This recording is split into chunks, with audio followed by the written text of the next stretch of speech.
住咧，我想講咧妙音菩薩。咁妙音菩薩咧就喺《妙法蓮華經》咧，最後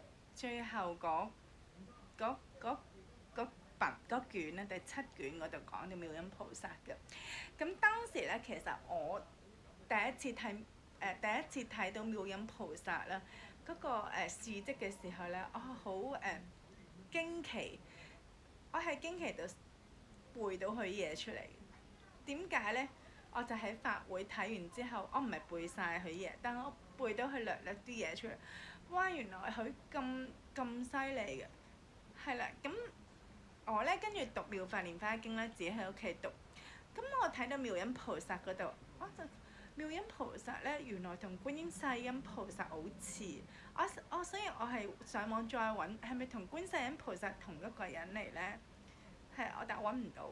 係啊，但係妙音菩薩咧，其實佢咧點解同觀世音菩薩好似咧？就妙音菩薩咧，佢會用唔同嘅身份去講經説法，即係會係識變嘅。佢如果你知道同觀音菩薩一樣，如果知道你係要用呢個身份嚟得道嘅，佢就會變一個身份俾你，同你講經説法。即係會同你變去你嗰個類型嗰度，再去同你講經説法。咁我頭先睇，其實佢係咧，哇，好有慈悲得好緊要。點解咧？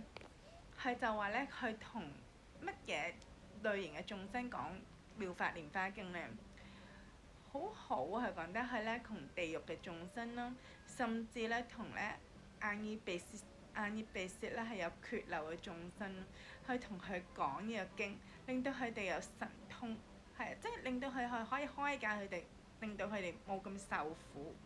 仲有佢同咧宮女，皇宮咧，以前皇宮好多宮女嘅，亦都好多宮女同埋好多嘅妃嬪啦，係咪？咁佢就同佢哋專嚟同佢哋講妙法蓮華經。點解咧？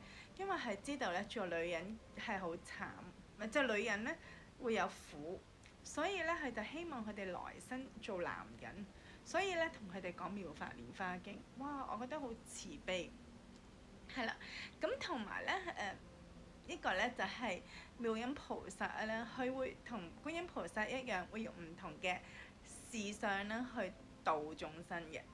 咁同埋妙音菩薩咧本身咧，因為佢曾經咧係供養過好多佛啦，同埋佢係用咗好多唔同嘅伎樂去供養佛嘅，係講緊億聲咯，即係佢自己攞啲伎樂咧，即係啲樂器去供養佛，同埋攞啲缽去供養佛，所以咧佢本身有好多儲到好多福啊，係啊，同埋咧，佢話要去見咧釋迦牟尼佛，要去聽妙法蓮華，聽釋迦牟尼佛講妙法蓮華經，再去見文殊師利菩薩啊、藥王菩薩、藥上菩薩啊，甚至其他菩薩咧，佢一話要去見嘅時候，亦都同好多嘅菩薩一齊去見到，就係因為佢本身自己曾經種下好多福咯。係啊，呢個我覺得我好欣賞妙音菩薩。係啊，呢個就係《妙法蓮華經》卷7啦。咁一個妙音菩薩嘅事蹟。